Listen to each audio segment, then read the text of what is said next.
The Big Chill. I don't. If you could tell us a bit more about a Dark Matter and how that series came about, because I'll explain the link book. So starting with the first book in the series, explaining that. Yeah, sure. Yeah, it's quite. The books have come out really close together, actually, because The Dark Matter just came out in January, and then The Big Chill, which is the second book in a trilogy at least, has just come out in August.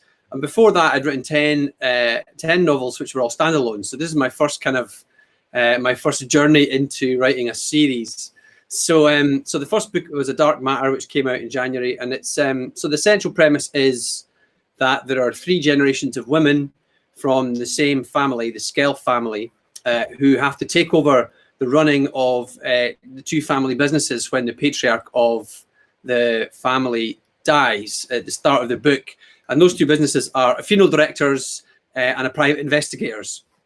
It's set in Edinburgh, so they're in a big house, big old Victorian house on Bruntsfield, and and they don't really know what they're doing. So at the very start of the first book is the funeral for Jim, who's the patriarch. And at the funeral are basically Dorothy, who's 70 years old. She's kind of the matriarch now of the family. Her daughter Jenny, who's 45, and Hannah, who's a student, who's 20.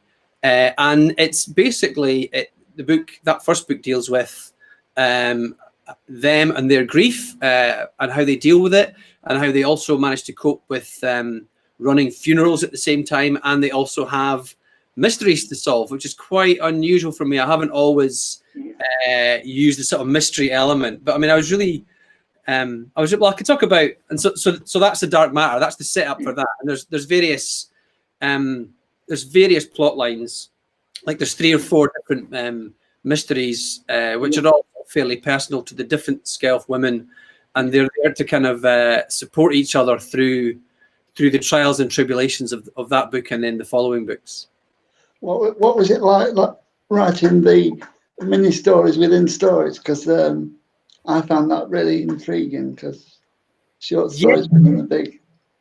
Well, this was, I mean, I didn't really, I'd never written a series before, and I had the ideas for these books kind of came, people always ask us where we get our ideas from, and we're always scared to answer that in case it vanishes in a puff of smoke.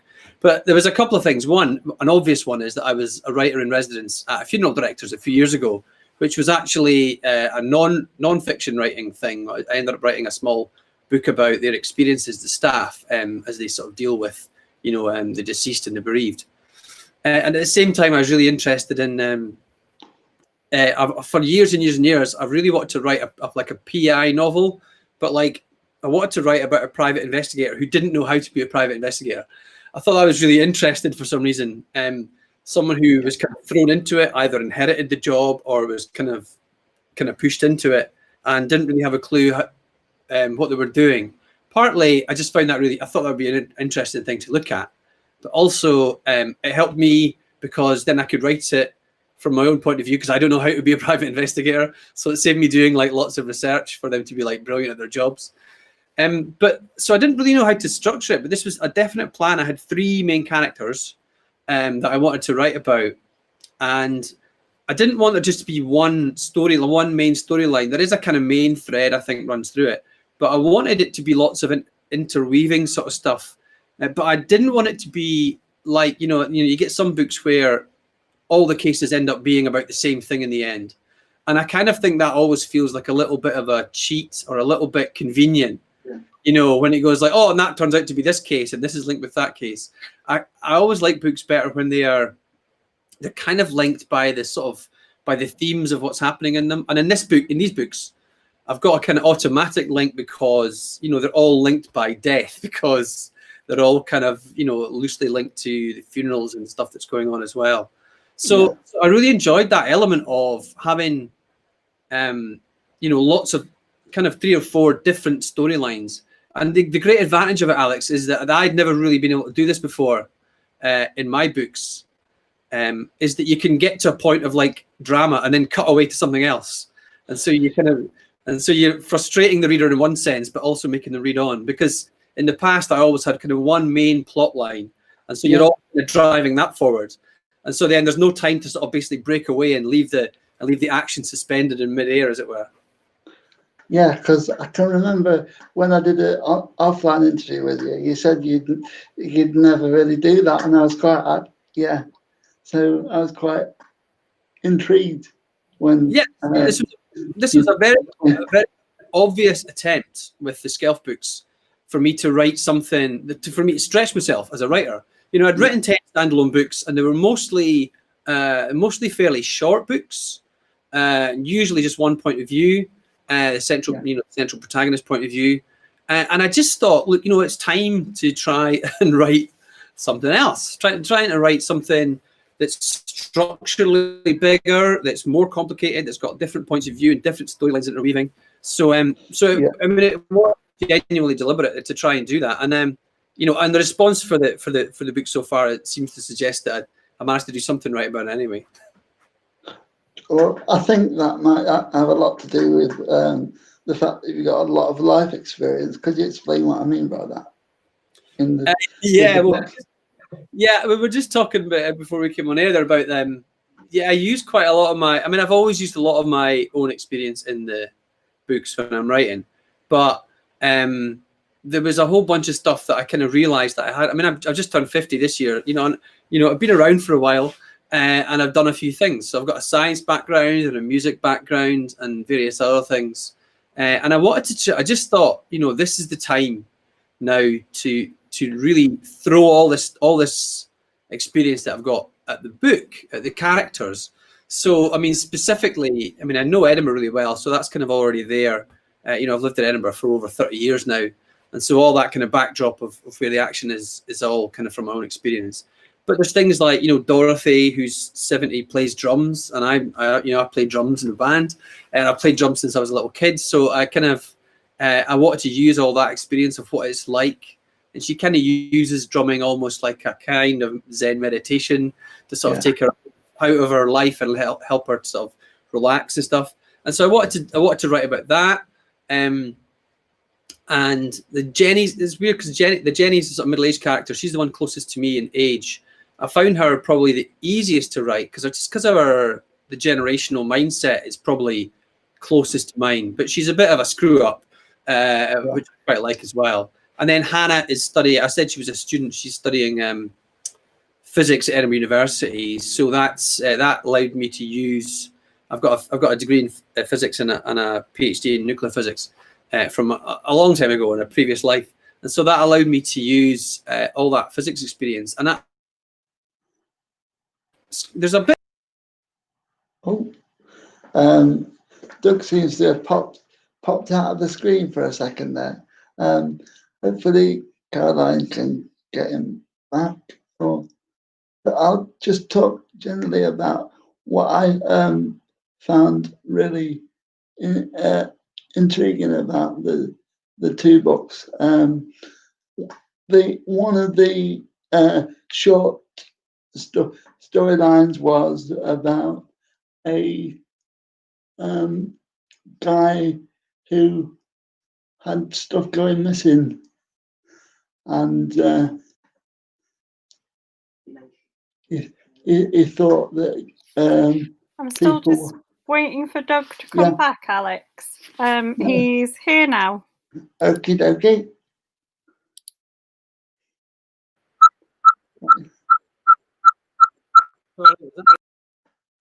Okie dokie. As I was saying, he's not here now. Sorry. That's fine. He'll be back soon. Yeah. Yeah. It was about things going missing in his house, and he didn't know whether it was his dementia or something else a bit more sinister. But I won't say anything else because spoilers and everything. So, and that looks like we've got a black screen at the minute. I don't know whether that means that Doug's going to be back in a second. Here we go. I was just explaining about one of the minor plot lines in the book, because you got old guy and he's blaming his carer. Oh yeah, yeah, that was interesting. That was kind of, it's probably not one of the major plot lines in it, but yeah, there's an old character in the Dark Matter who thinks that I'm very wary about talking these things, actually, because I'm worried about spoilers. But yeah, so he thinks things are going missing, and he's very elderly. He's actually he's kind of a war veteran, and he thinks his carer is kind of taking his stuff and moving things around. And so what they do is the Scalpel is that they put motion sensitive cameras in his house, and they discover something which is not what you thought. And I wish I could talk more about that, because I found that really fascinating, because there are real life cases of that, of what eventually happens. And I find that absolutely, I found it riveting, actually, that something like that could happen. I'm always stumbling across these things, actually. It's quite good, because in the past I never really had the opportunity to use some stuff like this so much. But I mean, if you're writing from the point of view of a private investigator, you can kind of give them, you can just have something like fall in their lap like this. And there's another one where in the second book, where a young teenage girl, Abby, goes missing, and they think she's going to try and find her biological father. But it's something altogether different, which I can't talk about either. But it's but that also came from a real life story that I read about in Japan, where, well, I can't say anything else. But I find that stuff really interesting. When you're coming up with your plots, they are a bit more unusual than average. I mean, I first came across you when I read Breakers, and that is a really different dynamic. Yeah, so Breakers was my previous book before A Dark Matter, and yeah, and it's called Breakers because it's about a family of housebreakers. So the central character is a teenage boy called Tyler, who is essentially a good soul, but he's kind of between a rock and a hard place. So he is he's forced into going along on burglary jobs at night, because he's quite small and he can fit through little windows. And he's got a half brother and half sister older who basically bully him and cajole him into doing it. And he does it to kind of protect his younger sister and his mum, who he's basically the carer for. He has to look after her. And that came from, like I was talking about earlier about your own personal experience. The idea for that book came from being burgled. So it was a long time ago now, 9 years ago, maybe, yeah, something like that.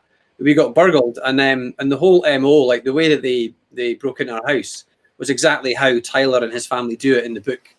And so I was really interested in that. I mean, obviously, when I got burgled, I was angry, like anyone would be. But I was sort of pleasantly surprised that I didn't just go all like sort of string him up high or whatever.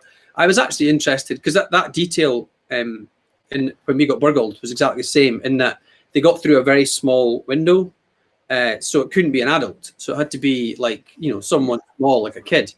And that kind of detail stuck with me for years, actually. In fact, I mean, I just kind of kept thinking, well, what must that kid's life be like? And so that's kind of where Breakers came from. And so I wanted to write, I mean, that was a book that was, I guess, deliberately a bit challenging for the reader, maybe, because, I mean, Tyler is, I think, generally a good soul, but he's kind of doing, constantly doing stuff that is not generally seen as morally correct. Yeah. So I can see how some people might struggle to get on board with that. But I mean, part of your, I kind of think as a writer, part of my job is to try and get the reader to go along with stuff. So you get them engaged with the character, and then you make the character you put them in some morally suspect situations, if you like, and see how they cope with that. Because I think that's really, I think all of us deep down think that we're the good guys, Alex. I think we like to think that like given, you know, push comes to shove, that we would do the right thing, right? And I think that most of us are kidding ourselves. You know, there's like a lot of evidence, like, you know, people trampling over other people's heads in the Titanic and stuff like that to get to the lifeboats. I think a lot of us, you know, if our morals are pushed, then they might not be as strong as we think they are. I'm really interested in looking at that, and that was certainly the case with Tyler and Breakers, because I was really interested in, you know, how far you can go, how far you can take the reader, and let along with a character that they're kind of empathetic with, while the character's not doing stuff that is necessarily very good, if you know what I mean. Yeah, you've also dealt with other uncomfortable subjects like suicide in Jumpers. Yeah, so yeah, that was a cheery book, that one. The Jump. So it was a similar kind of one, in that I guess I do keep trying to set myself new tasks as a writer, and that one, so The Jump is set in South Queensferry, outside Edinburgh, in the shadow of the Forth Bridges. As when I was writing it, there was only 2 Forth Bridges. There's now 3, but the road bridge, the old road bridge, was a famous suicide hotspot, and I wanted to write something, because, you know, very often crime novels write about, especially kind of procedurals and stuff like that, there's a suspected suicide, which usually turns out not to be a suicide, which is, you know, absolutely fair enough. It turns out to be something completely different, totally nefarious, or whatever it is.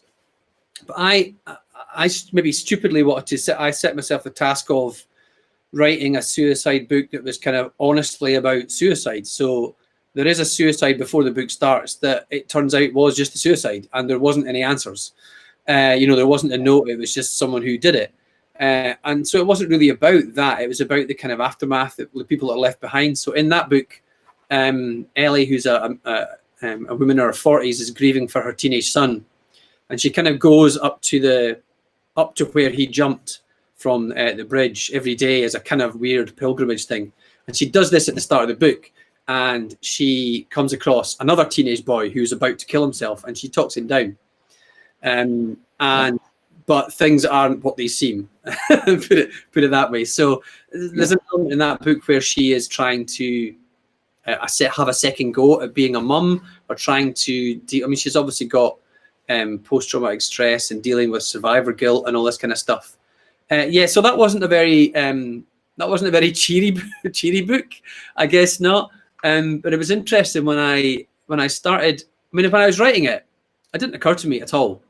But then when I started to do events, the first few events I did, I would do a reading from the start of the book, and it was like sucking the air out of the room. People were just like sort of. I mean, I finished in like 5-minute reading, and people were looking like traumatized. Like, what's this happening here? And what was really interesting though about that book tour was that people were very reluctant to talk about the subject matter in a way that, you know, because crime novels are always about murder and about violence and stuff, and no one seems to bother unless you're killing a dog or a cat. But like suicide, actually, people really, really didn't want to talk about it. But then when I did the book signing, the queue, people, almost everyone that came up to me in the signing was like, or had their own experience about dealing with a relative or a friend who had suffered from suicide. So I found that really interesting, that people are not willing to talk about it openly, but very keen actually to talk about it in private, which I thought was really interesting. When you're advising your students, when you were doing it at university, what would be the advice that you'd say about when they come up with a unique plot? A unique plot? Well, I think one of the. I think that is all important. I think it's really hard to come up with a unique plot, because, you know, there are there's so much crime fiction. You know, there's so many crime books out there in this genre. But I think it's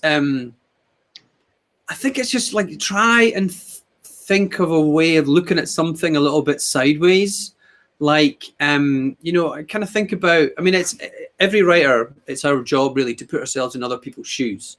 Right, so I mean, it's what we do. You know, you're writing about another character, and you want to get inside their heads, you know, what it's like to be them. But try and think of that more laterally. I mean, I've always, for Breakers is an example of that, where, you know, I could easily have written that story as a detective or someone or some other investigator or a journalist trying to solve, you know, break-ins. But I thought, actually, no, it'd be more interesting and more unusual to write from the point of view of the housebreakers. I thought that would be really interesting. And I think it's that part of it is just that you should always try to be thinking of a way to look at things that isn't something that you've read before. I mean, it's not always easy, you know. It can be very hard, but I think the more you write, Alex, the more you sort of get attuned to this stuff. Like, and you just pick up stuff, whether it's like, you know, sitting, you know, here overhearing something on the bus or a little thing on the news. I mean, I read something years ago in an American website online about someone who had succumbed to suicide, who had phoned up his ex-wife and then shot himself while he was on the phone to his ex-wife. And I just thought, I mean, the first thing you think of is, oh my God, what a terrible thing to do. But then the next thing is like, well, what must it be like to be on the other end of that phone call? You know, if you're on the phone, and that became the start of a book. That was the start of my book, The Deadbeat. You know, where you basically, someone phones up and it sounds as if they've killed themselves on the phone. So what do you do? So I don't know. It's hard to come up with original new ideas, but you just got to keep plugging away.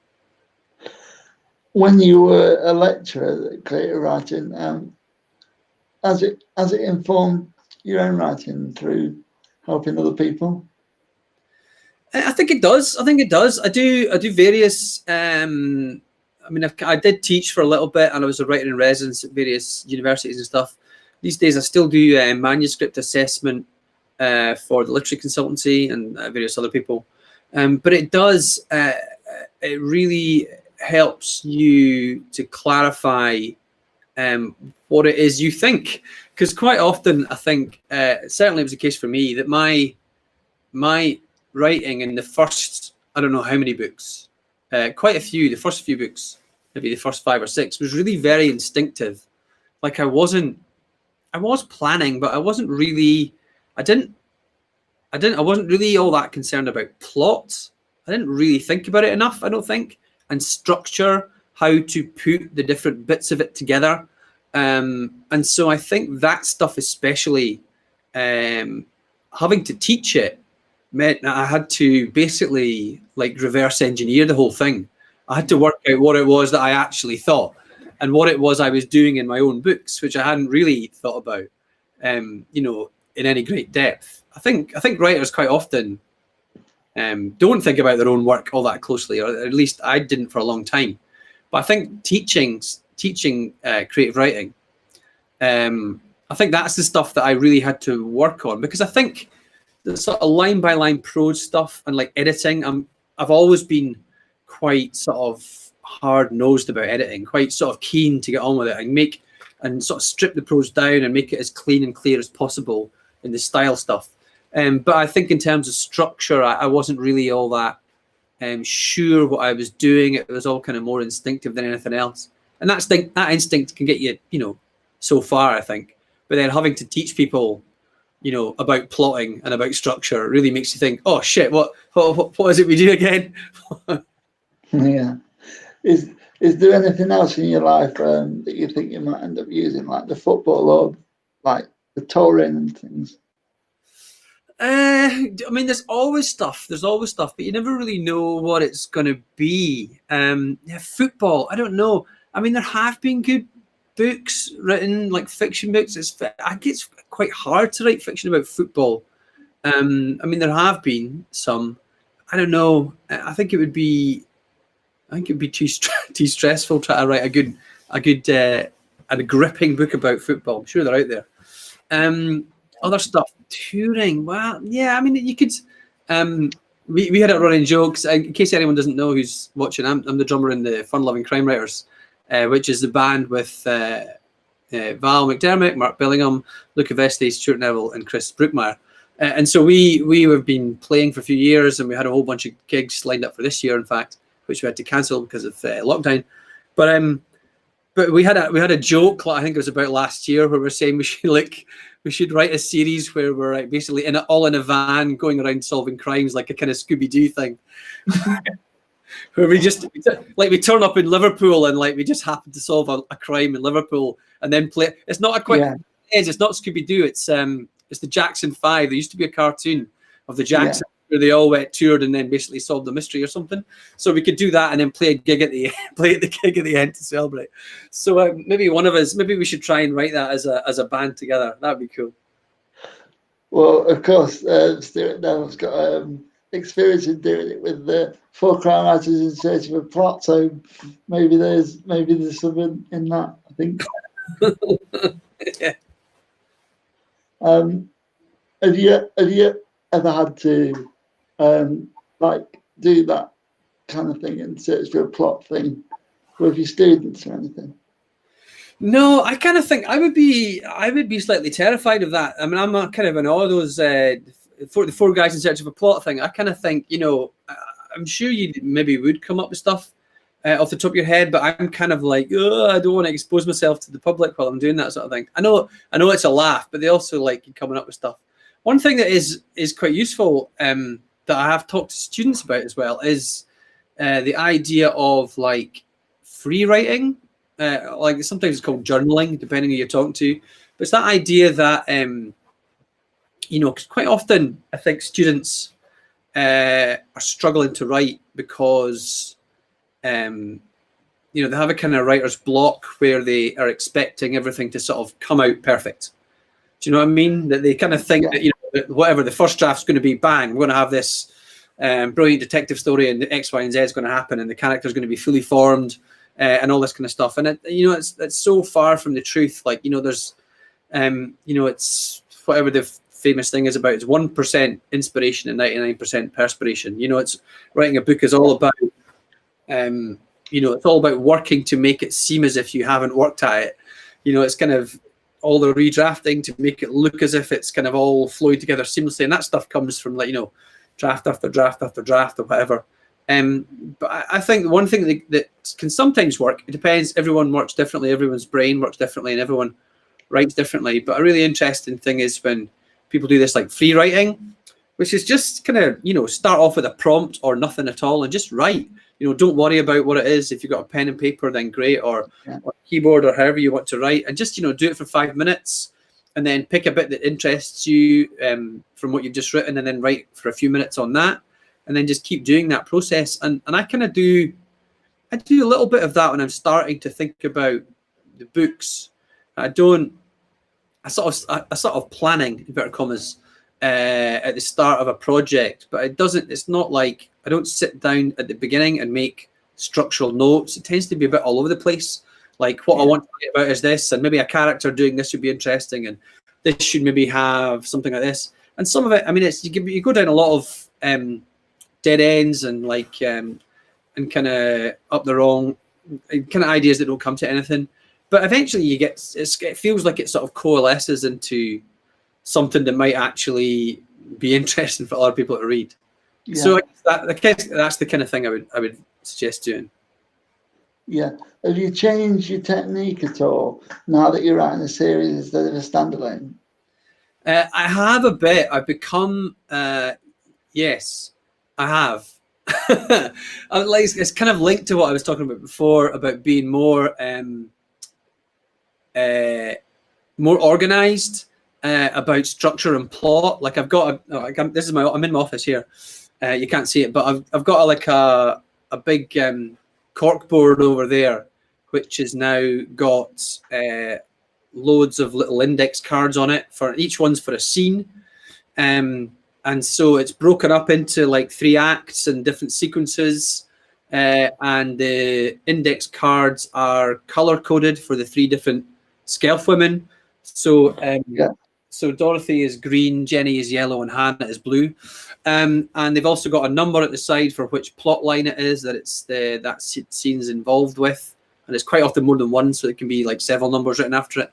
And that's something that, I mean, even 3 books ago, I wouldn't have been doing the standalones. I never did stuff like that. I did usually plan the scenes, kind of roughly, and left a bit of space in the middle. But I would never do anything like sort of organized as this, partly because these books are a lot more complicated. Like, you know, a lot more stuff to squeeze in. And it's an element of that is not letting stuff drop out of sight for the reader for too long, whether it is a character or a plot line or whatever else, or a theme. And so I kind of I'm sort of really quite organized now, which is weird. I never would have thought of myself like that, but I actually quite enjoying it. I don't mind it at all. It kind of, I'm doing more, because you know, you quite often get at crime festival events, pantsers versus planners, and I was always a kind of planner, but not really. I was more planner than pantser, because I would do a little bit of planning but leave a little bit of leeway. But now I'm definitely a planner. I do loads of planning before I write these books. Yeah, because there's what I would call continuity chapters within the Big Chill to explain what was going on with the book. Yeah, that must be difficult to write. Yeah, so I mean, I try and so with both these books, I mean, I kind of made it a deliberate thing where they have these sort of check-in, like, I mean, all the chapters are very short, by the way. I mean, they're like 4 or 5 pages each or something. But I've kind of made a point of there's the kitchen of the Skelf house on the first floor, around the kitchen table, where they kind of meet, the sort of 3 women and sometimes other people as well, usually meet to sort of catch up on what is happening with the funerals and the PI cases, because they have, I mean, it's also, the kitchen doubles as their operations room, when they have 2 huge whiteboards up on one of the walls, one of which is for funerals and one of which is for the cases, the PI cases. And so they're kind of updating them. And that's a kind of easy shorthand way of like just reminding the reader what the hell's going on. Because there might be stuff that they haven't. And also it helps because sometimes it helps the characters, the 3 women, get involved in each other's cases. Because if they don't have time to do things, or somebody else is better suited to doing something, like, you know, Hannah as the youngest is the kind of tech expert, so she ends up doing the techie stuff. So they can hand over stuff to each other, and that is another way of keeping it also quite integrated, hopefully without it being too obvious. I mean, I hope it's not like a sort of exposition, like what we call an info dump, but it is them sort of sitting around trying to explain what's happening to each other, and therefore the reader. Yeah, because as you say, the chapters are short. Do you find that now you're writing 3 different angles, the books are longer? Because you said they were shorter before. Yeah, I used to have, like, one of my best writing buddies is Helen Fitzgerald. We always we're kind of our busy mates as writers, and we always had a running joke because we always both wrote like really short books, and so I mean my first 2 are a little bit different, but they were short. They were kind of in the middle. But I mean, since then, since Smokeheads, they've kind of been about 60,000 words. You know, nothing more than 70,000. Like really sort of short, and that was deliberate, short and sort of punchy and straight to the point. And Helen was the same. And we always used to sort of decry big books. We're like, oh, why do people have to write these massive big books? What's the point? You know, just get on with it. And then I wrote A Dark Matter, which was I think 90,000 words by the time it came out. And I thought she'd be horrified, and I think she thought she'd be horrified as well. But she messaged me to say that she really enjoyed it, so I was really chuffed, because it is still, I mean, it is long, it's physically longer, but hopefully, because there's so much going on and the chapter's really short, the idea is that it is still a sort of like a really quick read. And actually, what I found was quite interesting was, like my first drafts are always longer. I always lose words in subsequent drafts. I know other writers that do it differently. Some writers, you know, like to write a sort of skeleton first and then, you know, expand on it. But I tend to sort of overwrite in terms, not so much in terms of plot and structure, but in terms of line by line stuff. I'll tend to waffle a little bit, work my way into a scene maybe, and like, you know, hang around a bit too long when I don't have to at the end. And so I usually lose words. So I think the first draft of A Dark Matter was like 110,000 maybe. And I think the first draft of The Big Chill was the same, but then I lost loads in the sort of redrafting. So I think The Big Chill is only 80 something, 82 or 83. Yeah. So it is kind of. That's not. It's still not a massive book. I mean, they're longer than what I was writing before, but I don't know. It's no step anyway. I haven't noticed any difference in like the way that I'm used to reading longer stuff anyway. Yeah. So that works fine for me. But I was interested because with the three narrators, you've got like 3 voices, and on audio at the minute it's only being read by the one person. So yeah, if you were going to put other voices with the narrator that's already there, so you could have 3 separate, who would you put for, say, Hannah or? Oh God, I don't know. So voices, who would you do for voices? I don't know. I mean, it's a really interesting question. I mean, it would make sense. It would absolutely make sense for audiobook to have 3 different women, Scottish women presumably. Although Dorothy would be slightly strange because she's a kind of, she's originally Californian but has been living in Scotland for 50 years. So I don't know what that accent would be. Maybe Lulu or something like that. Yeah. But it's yes, I don't know who I would choose, but the 3 would make sense. But I mean, in many senses, it just comes down to logistics and finances. I think for you've got to employ 3 different people, and so it's a more expensive proposition. I mean, I do get a little bit of say over the audiobooks. It depends. Usually, the publishers send me a short list of a few different people, and you can kind of give your input into what you think. Who would be good for? Well, one, she's too old a little bit for Hannah because Hannah's 20, but her voice would be good. Is Karen Gillan? Karen Gillan? Yeah. So she would be good as Hannah, maybe. I can imagine that. And then Jenny. So I don't know. People can suggest if they want. So we're looking for a Scottish actress in their 40s. Who could that be? I mean, there's plenty to choose from. I don't know. Daniela Nardini, she's kind of like about, and she's actually kind of attitude-wise would be quite good as well because Jenny's fairly bolshy compared to the other 2 women, so that would be quite a good one.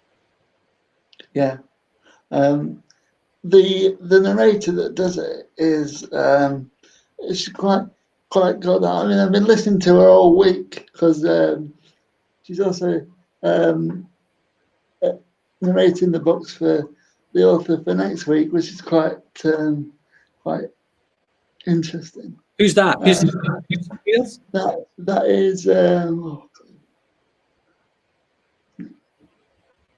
I'm trying the author for next week. Oh, Claire Askew, yeah. Oh yeah, cool. Yeah. I'm reading both the second and third books. The reason I bring that up is because you've been shortlisted for the McIlvenney Prize. Have you read any of the other shortlisted people? I've read, yes. Well, one of them is Ambrose Parry, which is Chris Meyer and Marissa Hitzman, and I've read that one. Yeah, I've loved that one. It's The Art of Dying, isn't it? It's their second Ambrose Parry book. I haven't read the other 2. I really wanted to read Frances Toon's one, but I never got around to it. I meant to go. She did an event. I live in Portobello in Edinburgh. She did an event at Porty Books, our local bookshop, in January. But I can't remember. There's something came up with the kids. I couldn't go because I had a ticket and stuff. But that's really annoying. But I'll definitely try and pick them up. I've still got what 10 days until I can read them, so that's fine. Yeah. But I thought it was quite interesting that all 4 of the books in the shortlist are quite. I mean, they're all very different from each other, but they're all sort of quite on. They're relatively unusual. I mean, Francine Toon's book is a debut for a start, and it's it doesn't seem that there's any kind of police element whatsoever. It's like it's kind of more of a rural noir thriller, which sounds great. And then Whirligig by Andrew James Gregg's set in the Highlands as well. So I mean, it sounds really. They all sound really interesting. I mean, it just shows you the kind of strength of I mean, Scotland's always been really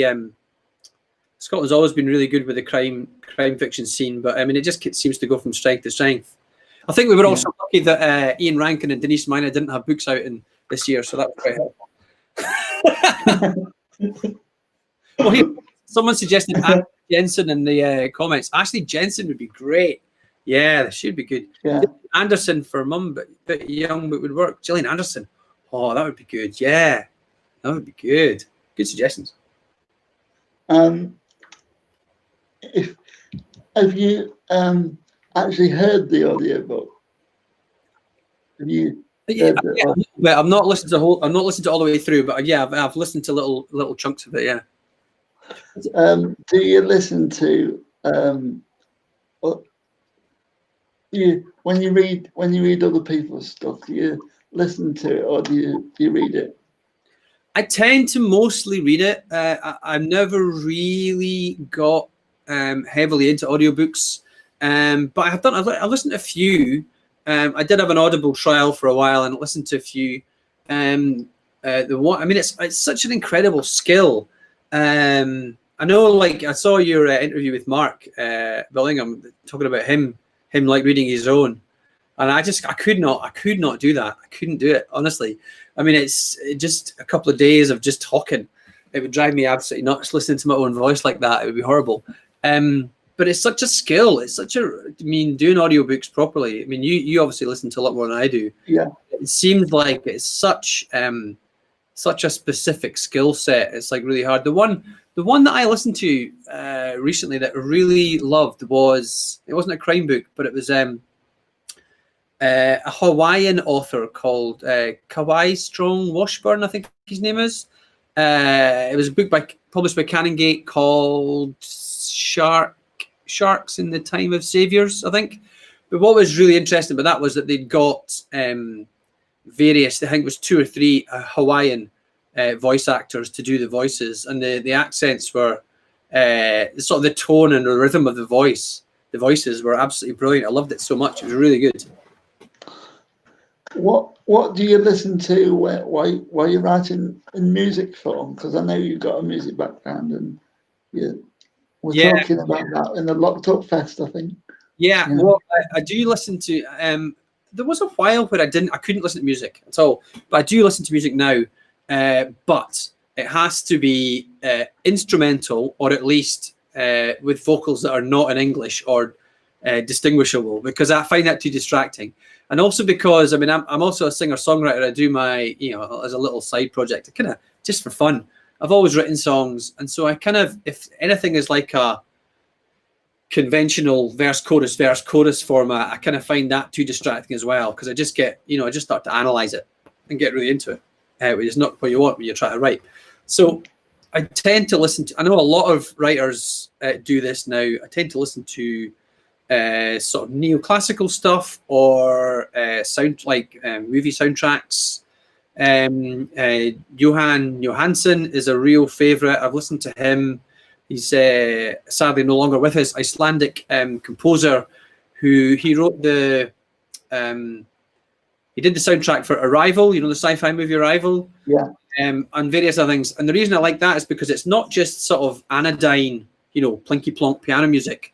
It's sort of quite unsettling, sort of classical stuff that is kind of a little bit creepy, because the movies that he usually scores are kind of quite creepy movies. He did Sicario as well and various other ones. Yeah.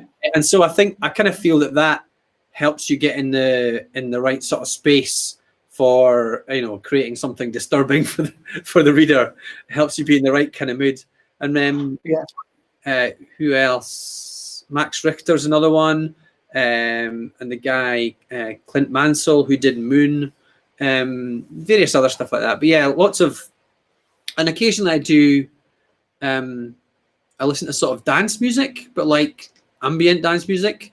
So it's got a beat, but it's not really any much lyrics. Like, I'm a big fan of LCD Sound System, who do a kind of chorus thing, but they've got a whole bunch of like weird ambient remixes of their songs and various albums and things. And I listen to all that stuff like as well, which can sort of, it can help get you out of the rut of listening to too much classical, where you sort of go, yeah. It gets a bit more upbeat, so it gets you going. Do you change what you're listening to when you get to a certain stage of the book? So you think, oh, it's an action scene, so I'll put this on, or yeah, put on some death metal to get going.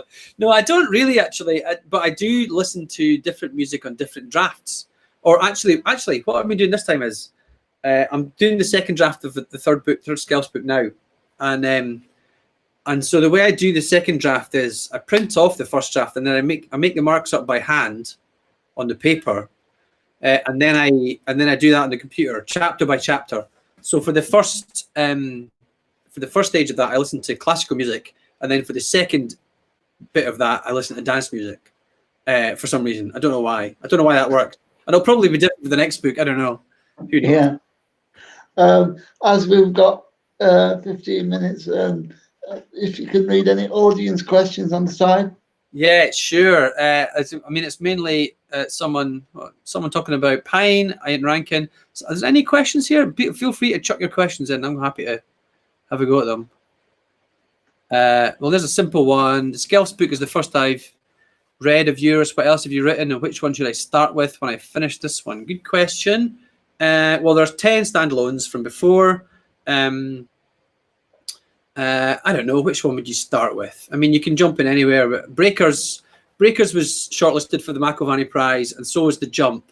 We talked about both of them. The Jump's quite strong, like we talked about. It's not exactly cheery, but if that sounds like your kind of thing, then fine. So Breakers or The Jump, or the one that's actually sold the most, although this is neither here nor there for you, obviously, is Gone Again. Gone Again, which was my 5th novel, I think.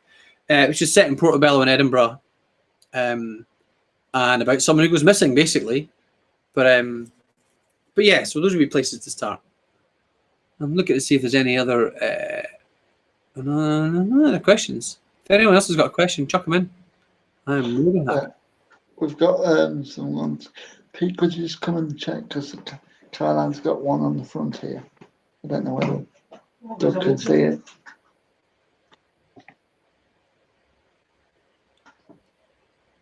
Oh, that's the one that Doug just answered, actually. Right. Okay. Okay. Right. I can. Put some. When you went on tour with the Crime Writers, what was your favourite song to play? Oh, with the Furlong and Crime Writers. Oh well, that's an interesting one. There's a few. It's usually the more. I mean, we don't do many recent songs, but we, I don't know. I really loved Psycho Killer. It's pretty simple, but I really love playing that. And what else? Down in the Tube Station at Midnight. That's the one song that's an absolute bastard to play for the drums, because it's really fast and quite precise. So at one point we had it in the set after something else that was quite a workout, and I was like, can we shift it so I can actually get a bit of a rest? I still love playing it though. It's really good. And what's the other one? I Predict a Riot's always really good as well. Yeah. I mean, it's a laugh. It's an absolute laugh from start to finish. Have you ever done a vocal on there, or you just drums on? Yeah, no, I do backing vocals for some of the songs. I'm kind of only when I'm needed, really, because I mean we've now got 4 singers up front, so and they're all pretty good at working out harmonies for each other. But I do the odd bit of backing vocals. I've weirdly got quite a high voice, so I do quite a lot of high harmonies when nobody else can reach the notes, because Chris has got quite a low voice and Val's sort of in the middle. Yeah. Where you write most of your books in Edinburgh. If you were to write anywhere else in the country or the world, where else would you want to write about? Well, that's interesting. So not all the books have been set in Edinburgh, but I guess the majority of them have, and the rest of them have been in other places in Scotland. I've always had a hankering to write a novel set in California, and maybe like a kind of road trip book, like with a couple of daft Scottish people getting into trouble on on the Pacific Highway. I think that would be quite a good laugh. So yeah, California. Plus, it would be a great excuse to go and when we can all travel again safely, it would be a great excuse to go do a research trip and try not to get in any trouble. Oh, there's some questions here if you want, Alex. Okay, so saying, I know you and Val were or are booked for Toppings venue next month. Are you worried or looking forward to it? Well, that's interesting, because the Big Chill came out in last month, and the same day as Val's book, Still Life, came out, and we did a joint event at Portobello Bookshop just down the road from here, where we were both in the room together, but there was no audience, and then they streamed it live. I think you can still watch it on their website if you want. And that was really fun because I got to be in the same room as Val for like the first time in months, which is really weird. And just, you know, being with other people. Yeah, so I think we are booked in to do an event at Toppings in October. But if anyone is going to be careful about health and safety stuff at Toppings, they really seem to know what they're doing in organising events. It's not going to be in the actual shop in Edinburgh. It's in the church up the road, and they're restricting numbers quite severely, I think. So as far as I know, that's what they've been telling us. So I'm kind of looking forward to it, but it will be weird. Like, just even like everyone else, you know, it's been a crazy time, and leaving the house even, you know, to go and meet other people is quite disconcerting. I'm starting a job at Stirling University a couple of days a week soon, and I'm actually going to campus because I'm doing one-to-one stuff with some students, and I think that'll be strange. I don't necessarily have huge health concerns because I'm sure universities, like everyone else, will be, you know, trying to be as careful as possible.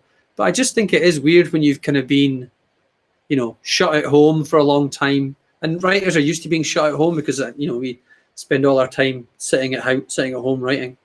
But yeah, so I'm kind of a mix of looking forward to it and also being slightly worried.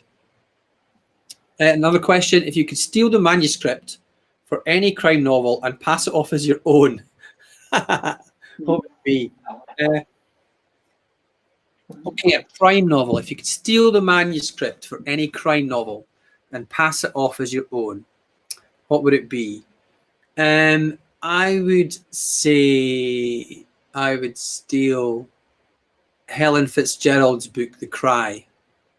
The one that got made into the BBC, did a brilliant adaptation of it. I thought when I read that book, I was absolutely blown away. It was just such a good premise in the first instance, and she executed it just perfectly. It was so smart, and the characters were so beautifully formed, and it was and yet it's a really concise book that got straight to the point. It was excellent. I love that book. Okay, what else? What book by another author do you find yourself recommending most often? Well, that's an interesting one. Well, that changes all the time. There's always so many because, I mean, all writers are readers first and foremost. But I think, what book do I most recommend people? Well, another one of my favourite writers is an American author called Sarah Gran. I don't know if you've read any Sarah Gran books, Alex, but she's written 3 detective stories by Claire DeWitt, but one of her earlier books is a book called Come Closer, which is a novella. I think it's technically, you would say, a horror novella, maybe. I don't know, we call it a psychological horror, but it's astonishing. It's an absolutely amazing book, because it's only about 150 pages, but it just takes you on this journey. It's basically about a young woman who might be having a kind of psychotic breakdown, or she might be possessed by a demon, and it starts off crazy and just gets crazier. It's so good. Sounds fascinating. Is there any genres that you've not written in that you might want to write in the future? Yeah, I mentioned this very briefly before we came on air. Yeah, I am planning on. So I'm in the middle of writing the 3rd Skells book at the moment, and that will be a very definite trilogy. After that, I will probably return to them at some point, later down the line, but I'm going to take a break and I'm going to try and write a science fiction novel. Because I've always read science fiction actually, and I've been reading pretty much exclusively the last few months, or even longer actually. And I kind of really would like to write a kind of first contact thriller, but set in Scotland, amongst ordinary people, and with some dark humour thrown in. How does that sound? Sounds really good. I mean, I do like first contact stuff. Yeah, yeah. I'm into kind of that kind of thing, particularly the alien stuff, which is a bit. Yeah, but I found in all my reading that it's so many first contact books are really massive, like huge. There's a real tendency, and I can totally get that in the world building in science fiction. You get 700, 800 pagers. And I love reading them, actually. I'm surprised myself that I've been really into them. But it's not necessarily something that I wouldn't want to write an 800 pager to keep people going for weeks on end. But I would definitely want to try and write something first contact. If you're going to write a longer crime novel, what's the longest you'd be comfortable writing? Where would you start? Oh, geez, I don't know. I'm always worried about testing the reader's patience. It's maybe because I don't have much attention span myself. I just think, well, if I'm not going to be bothered, then how can they be bothered reading it? So I don't know what would be the longest I would write. The third Skells book that I've just finished, the first draft was 110,000, but it's going down in the second draft as I speak. So I don't know, not much more than that. I'm trying. I'm trying to write big books. These are as big as they get for me. I don't know how I could write. Yeah. That's big enough, isn't it? That's long enough. Definitely, yeah.